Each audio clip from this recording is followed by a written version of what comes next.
What if I told you can go from obese to lean in just 3 months' time? Sounds impossible, right? But it's not. It's also not easy either to get there. This is not a magic pill video, and if you're tired of the crash dieting, the misinformation, this is it, and I'm gonna narrow it down to the mindset, the most common traps you're gonna fall into, and the 6 phases on how to accurately structure your workouts, your training, your recovery, your supplement, and your sleep program. So let's jump into it. All right, phase 1 is the mindset and expectation. So before we talk about the workouts, the macros, we have to understand what's the most important part is the journey, which entails your mindset. If you end up going too hard without time to recover physically or mentally, you're gonna burn yourself out very quick and very easy. And that's why a lot of people give up at the beginning, because they do too hard at the start of it and they could have saw even better results in the end. So we have to understand the path to fat loss is very messy. It's never linear, your fat loss diet. It's always gonna be up and down between your weight fluctuating, between you looking good certain days, between you guys looking bad other days. But the leaner you get, the better you're gonna look. And the more days you're gonna have that make you look better. Because of that, if we aim for perfection, you're gonna end up quitting and you're gonna end up quitting fast. In which case we wanna aim for consistency because we're gonna win in the end if we just keep being consistent throughout the day and throughout the weeks and the months. So we have to align our environment with our goals, in which case we could set up systems like meal prepping, calendar blocks for the workouts, tracking metrics. Those are all gonna support you when that motivation is gonna fade. I like to personally make my meal preps in the morning because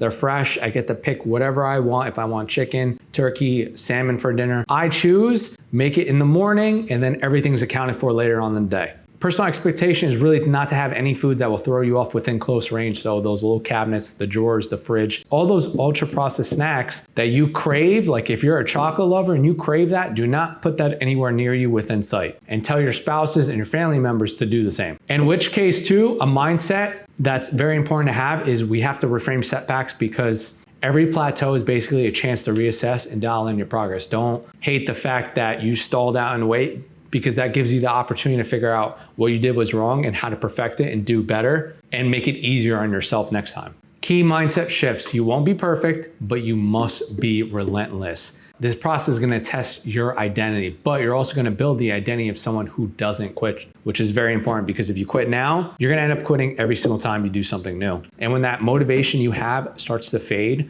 I'm talking about like days, maybe weeks, into the dieting program, that discipline has to be your anchor to keep going. In which case, we wanna document everything. So the weight, the photos, the habits, the sleeps, the steps, because the measurement creates awareness. And I feel like photos are gonna show you where you started at and where you are now to kind of increase that motivation and that discipline for you to keep pushing forward. The most common trap. So 1 is gonna be starving yourself too fast, too hard, too soon. I'm just gonna eat 1,000 calories and get it over with, right? You know why this backfires? Because you're gonna create more muscle loss, metabolic adaptation, slow down, mood swings, you're gonna have binge episodes. So maybe Monday through Friday, you're gonna eat clean, eat whole nutrient dense foods, and then maybe Sunday comes and you think it's like a cheat day when it shouldn't be, because if you do a cheat day, you're just gonna end up with an eating disorder. You're also gonna increase the cortisol, which is your stress hormone, and the cravings are gonna be worse and worse and worse as time moves on. It's unsustainable, and then you're gonna have a rebound of weight gain and then just hate yourself and be miserable because of that. 2, obsessing over the scale is another common trap. Why? Because if the scale didn't move today, that means the diet's not working, right? The reason this backfires is because the scale is gonna fluctuate due to water, due to sodium, digestion. If you're a woman, menstrual cycle, hopefully not men. Usually with resistance training is gonna cause also short-term inflammation to the body, so that can possibly shift. If you ate late at night, in the morning, it's gonna skew the results as well. And the later you eat too, that's gonna happen. And if you just focus primarily on the weight scale, you're gonna lead to unnecessary stress. You're gonna be discouraged very quick, very early, and you're gonna quit too soon before you even start to see the results. So we must use that as part of everything else that we're gonna use. 3, thinking clean eating automatically means fat loss.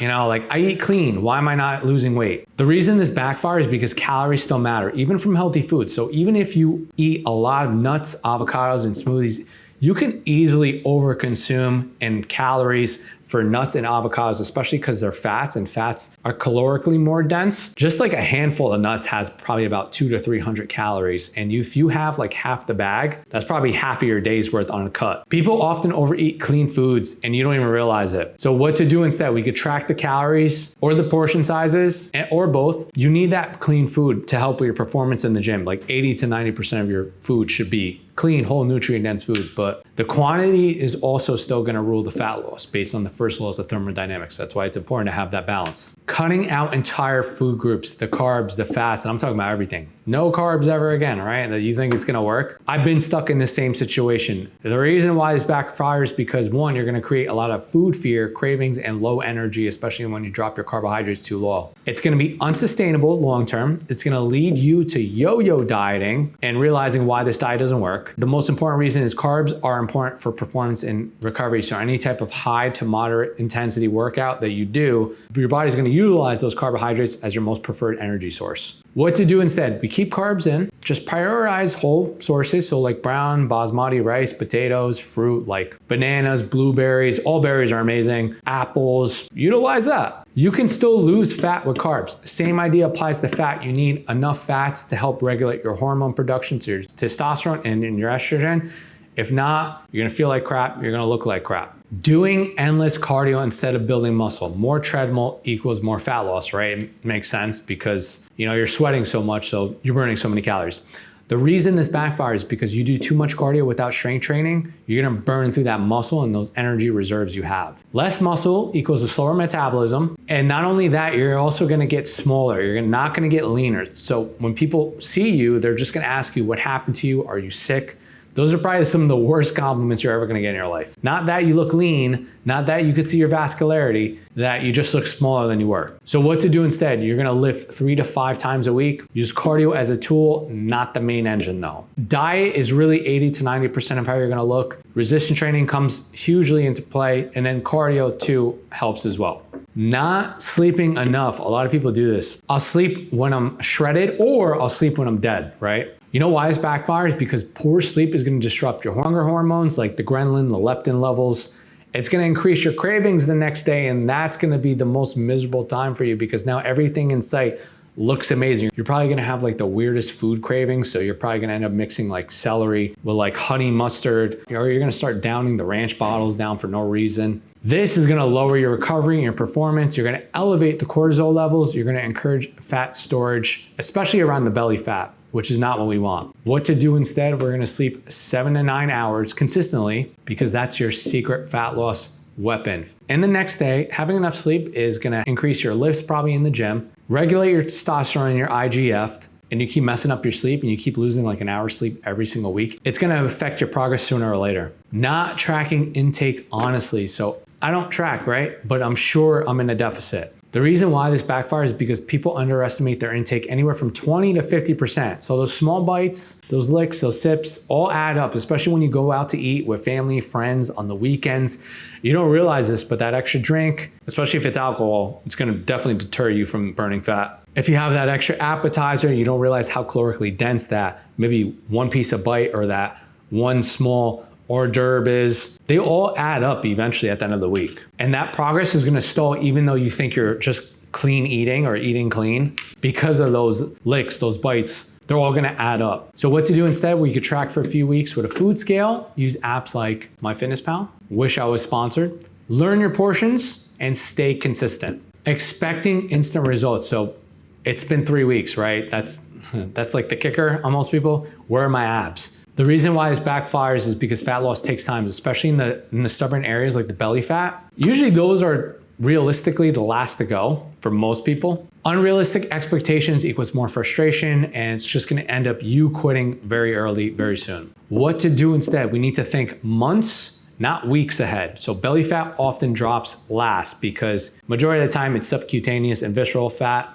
and those tend to be the last to go for most people. But only if you stay consistent, you'll end up losing that belly fat. So in which case, we're gonna make phase 2 the nutrition strategy. So fat loss is gonna require the calorie deficit. We're gonna take our maintenance calories, and to figure that out is how many calories your body burns in a day just to maintain its weight. Take your body weight, multiply it by 14, that's gonna be your maintenance calories. So for a 250 pound person, man, woman, doesn't matter. 250 times 14, which ends up to 3,500 calories, which is convenient enough because there's 3,500 calories in 1 pound of fat. It's a little bit more, but we go by 3,500 calories. We need to create a calorie deficit of anywhere from 500 to 700 calories. This is just a general guideline. So we take 3,500 calories, we'll use 600. So now you have to hit 2,900 calories a day for that calorie deficit. And if fat loss stalls after, let's say, maybe a month or so, drop another 100 to 200 calories or increase physical activity. So cardio preferred, but don't do that at the same time, because if you're already at the top of the mountain and you're already increasing the cardio to the extent where you don't want to increase anymore, and you drop your calories so low where you're starving, you can't really go anywhere else. You're just kind of screwed at that point. So you need to adjust your base on the rate of loss. So anywhere from 0.5 to 1% of body weight lost each week is gonna be your best bet to maintain muscle mass too. Protein is gonna be your secret weapon. Why protein matters? You're gonna preserve lean muscle mass during the fat loss diet. It's gonna help you look lean and not just weigh less, and you won't get that skinny fat look that we all don't want. Protein is gonna increase satiety hormones like peptide YY and the GLP-1, and it's gonna reduce ghrelin, which is your hunger hormone. So it's gonna help you immensely, especially when you start getting down to leaner and leaner body fat percentages. You're gonna be hungrier, but because protein helps kind of satiate that, it won't be as bad for you. The high protein meals are gonna make you feel fuller for longer. Even in the calorie deficit, I always include high protein, some type of protein in every single meal, whether it's my protein pancakes, my chicken breasts, the tenderloins, lean ground turkey, eggs. There's always something in each meal. That's gonna lead to better appetite control and adherence to the diet. Why this matters? Because less hunger equals less temptation, and it's gonna be easier to stay in your calorie deficit for long term. Also, side note, protein has the highest thermic effect of all those macronutrients. So it's 20 to 30% generally of its calories burned during digestion, metabolism, and absorption. Let's say carbs or fats. Carbs are generally 5 to 10%, and the fats through digestion, absorption, metabolism are usually 0 to 3%. So eating more protein means you actually burn more calories by just digesting it, but it's like a small metabolism booster. Don't rely on it completely. The minimum really is 0.7 to 1 gram per pound for the minimum. I like to shoot in the higher end, especially when I'm dieting extremely, so anywhere from 1 to 1.2 grams per pound of body weight. Example, that 250 pound individual, he needs to aim anywhere from 200 to 300 grams per day, depending on your preference. Some really good sources, I think these are some of the best sources, is chicken breasts, the tenderloins, because they have less fat in them, so they're gonna have a better protein to calorie ratio. Lean ground turkey, 93% lean or better, usually does the trick. Eggs, both the regular eggs and egg whites, because the eggs have the yolk, and egg yolks are some of the most nutrient dense foods besides blueberries and besides spinach. Whey protein shakes, so usually isolate or hydrolyze, because it's gonna have less lactose in it. It's gonna be better for digestibility and just better protein calorie wise. The meal structure. So nutrition should include compliance and adherence, because that's the most important part, is sticking to a diet that you actually wanna stick to and that you enjoy. So structure your meals to reduce the decision fatigue, because it's like one less thing you have to worry about instead of waking up to figure out what clothes you have to wear for work and what food you want to cook. That's one less task you can get out the way. You can eat at the same times daily. So if you're waking up in the morning at like 8 o'clock to eat breakfast, your lunch is between 12 to 2 because of work. And then you come home around like 5, and then you want to eat dinner at 7 because that's after your workout. Perfect, keep it around those same times. 3 to 6 meals per day. This is usually the standard. Why? Because anything less than 3 meals, you're gonna create a lot more food volume. It might give you stomach discomfort. Anything more than 6 meals, you're probably just gonna be a lot more food focused, and you're not really gonna enjoy the process. You're just like, you're gonna have like 7, 8 meals on you. I think it's kind of ridiculous to have like 7, 8 meals when you could have just added to your other meal plans. Anchor every meal with 30 to 50 grams of protein. And the heavier you are, obviously the more protein you want to add.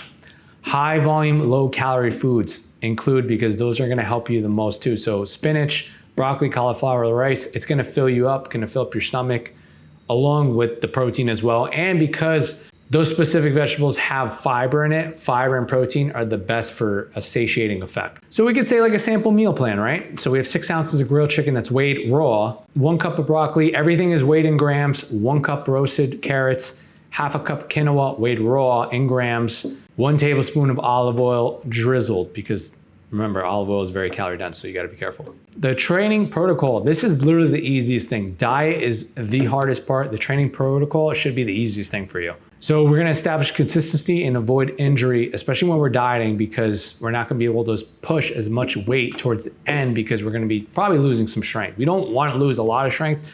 We just wanna lose a little bit of strength, but it's inevitable, it's gonna happen. And I have my 90-day accelerator program. So if you're serious about losing weight and you're an overweight male and you need help, you want customized nutrition, training, and accountability 24/7 by me, I have my online coaching course down below. I'm only taking a few guys for the next few weeks. So sign up below if you're serious about losing 30+ pounds in 3 months to get you in the best shape of your life. Sign up below and let's get you started. So the training split, let's say you're doing 3 days a week, right? You want to do full body, or you could do upper, lower, and then upper on the last day, depending on what your weak point is. Basic pattern movements, so we could do push, pull, the squat, the hinge, some of the most basic, literally, movements. Control the tempo. So I always say anywhere from 2 to 8 seconds for the full movement. So between the concentric and the eccentric, should be anywhere from 2 to 8 seconds. That kind of gives you a good guideline to make sure you're not just kind of swinging everything and you're not using momentum.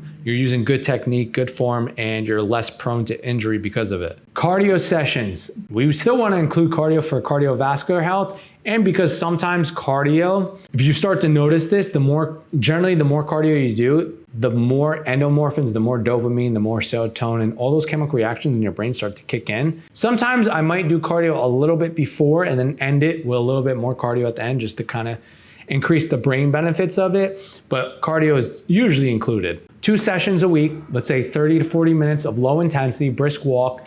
I like to take it on an incline treadmill. I think the incline, some of the best work to do because you're also burning more calories because it's more metabolically demanding on you, your body, your hamstrings, your spinal erectors. So incline treadmill is always included.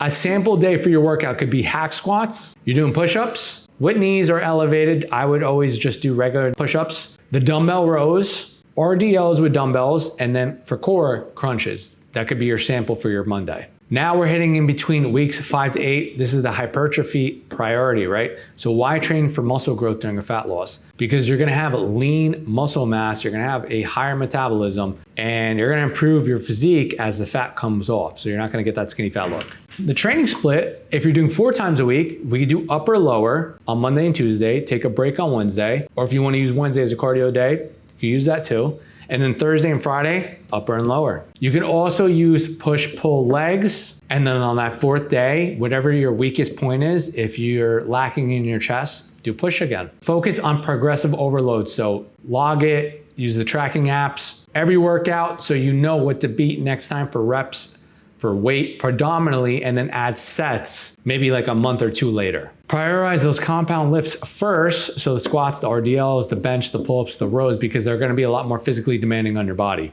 Add 1 to 2 sessions of HIIT, as I said, or low intensity training. Daily steps should remain around 10K just to keep you moving and keep the blood flow going. Some volume guidelines, so anywhere from 10 to 20 sets per muscle per group per week should be the basic standard. We're gonna use RIR, which is reps in reserve, to regulate intensity. So you wanna stop anywhere from 0 to 3 reps before failure or 2 to failure. So like example, if you're benching 135 and you can only get 10 reps, you wanna either stop from 7 reps at 8 reps, you wanna stop at 9 reps, or you can go to failure till 10 reps. My biggest advice is, especially as you're dieting, maybe lean off of going to failure on every single last set and just do it maybe every other movement, or just do it on the isolation movements that aren't as taxing on your body. Advanced fat loss tactics, weeks 9 to 12. So now the focus is dialing in everything, right? So we have a slight caloric reduction, so maybe we reduce the calories again, another 200 calories, 100 calories. Increase the cardio 15 to 20%, which would mean that if you did cardio 3 days a week for 15 minutes, right, after your weight training program, now do 20 minutes 3 days a week after your weight training program. Or you can add in an extra day if you don't want to add in those extra minutes. And then we could possibly include a 5th day training, but those would be your weak points. So like your arms, your shoulders, your calves, because we all know some of us don't have the best genetics for calves. Bless you guys that do. Phase 4 is going to be the recovery, the supplements, and the sleep. Let's prioritize the sleep first. So this can be in 3 different forms of recovery for the sleep. Sleep is going to be the foundation. So aim for 7 to 9 hours of uninterrupted sleep. Why? Because this is when your body releases the growth hormone. It's going to repair the muscle and balances your hunger hormones like your leptin and your ghrelins. And if you have poor sleep, your cravings are going to increase the next day. You're going to have a slower metabolism. You're going to increase your muscle loss, and then your workout the next day is just going to suck if you slip really bad. You can eat perfect and train smart, but if you're only sleeping 5 hours, you're fighting uphill and you're not making it easier for yourself. Second form of recovery is rest and deload. So we could take 1 to 2 full rest days per week. So like on the weekends, no structured lifting, no intense workout, no intense cardio, nothing. Every 4 to 8 weeks, you could consider a deload week. So you would reduce the volume / intensity to let your nervous system rebuild. You could take a break if you want. I don't think it's as important to kind of just steer away from the gym because mentally those benefits of going to the gym outweigh the cons. So in which case I would probably just reduce the weights or reduce the intensity you put in. Remember, the body builds muscle during the recovery, not when you're lifting. And no, you won't lose gains from resting. I promise you. You're gonna lose them by never letting your body rebuild. Third form of recovery can be active recovery. We can utilize low intensity activity like walking, mobility work, light cycling, or yoga to promote the blood flow and reduce the soreness and reduce the stress. It's not gonna be a make or break, but it can possibly help reduce that. It's gonna keep your metabolism moving without taxing your recovery system either, which is really important. That's why a lot of people love taking ashwagandha all the time. It's because they're trying to chill out half the time, even though they can't because they're so stressed out most of the time. Fat loss thrives when you combine smart training with movements and rest, not exhaustion. So we want to aim for 7 to 9 hours every night of sleep. No screens, 30 minutes to an hour before bed. So like the blue lights, your phones, Netflix, get rid of it. Tell your honey, your husband, your spouse, your lover, your babe, we're not doing it. Go straight for the books.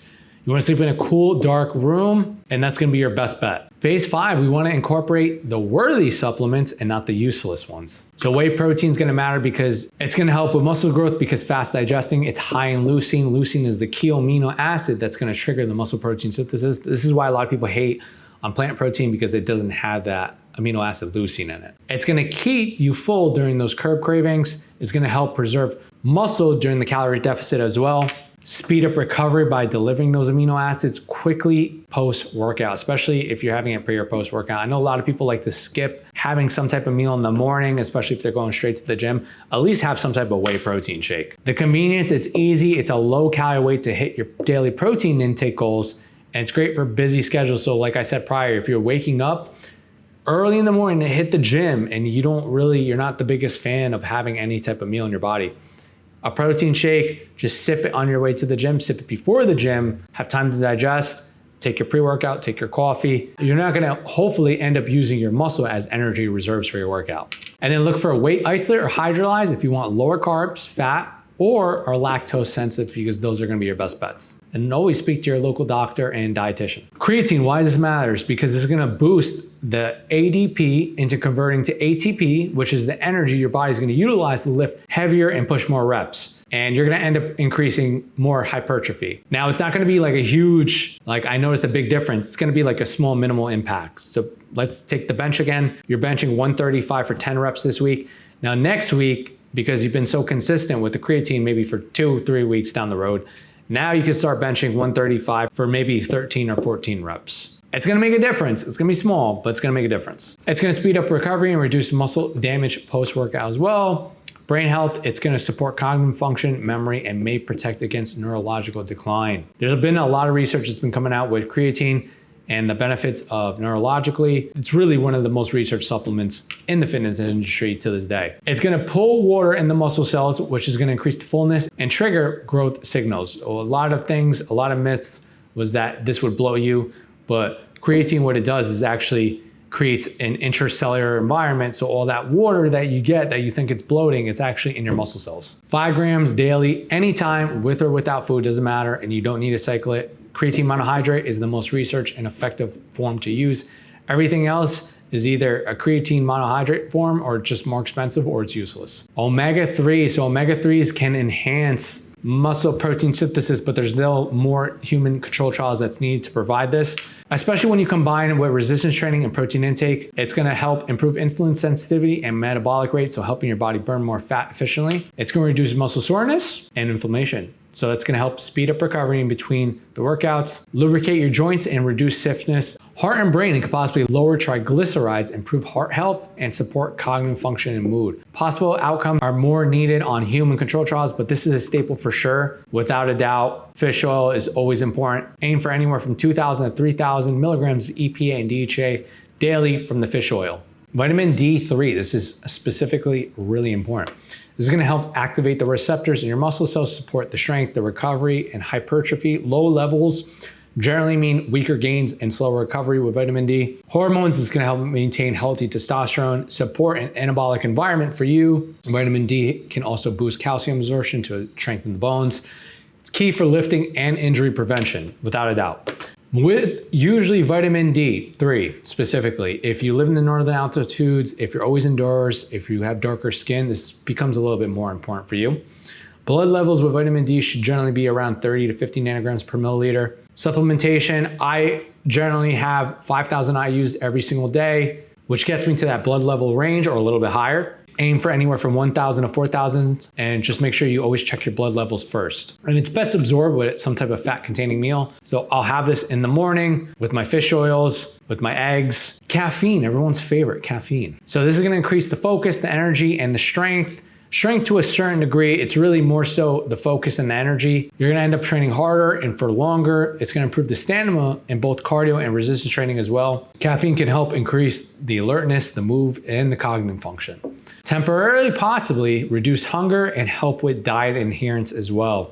Anywhere from 100 to 300 milligrams, 30 to 60 minutes before training is kind of like the sweet spot. Too close to bed can definitely raise cortisol and disrupt sleep. So I'm always advised to stay away from caffeine at least 6 hours before I go to bed. Multivitamins. We're generally using multivitamins as like kind of a net to hit the missing micronutrients during the day because we're eating less food and less food volume as we diet down. You're gonna have less micronutrients in your diet. So that's when the regular multivitamin, one a day men, one a day women, Centrum, they become more apparent.